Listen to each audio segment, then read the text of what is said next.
Overcoming objections is less about what you say and more about how you say it. So here's a framework that's going to give you the essential verbal toolkit so that you can overcome any objection, no matter if you've heard it before or not. It's what I like to call the triple A: acknowledge, align, assure. So let's hear the framework in action.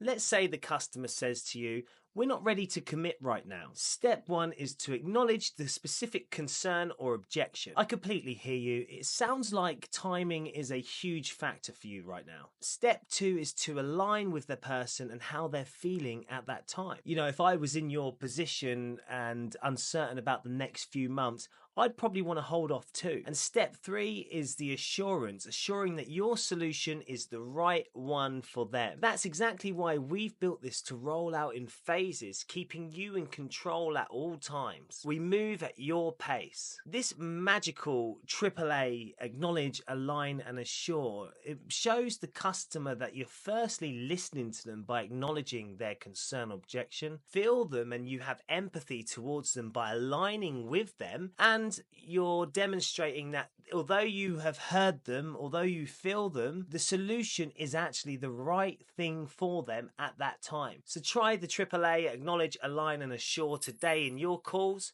Let me know how you get on.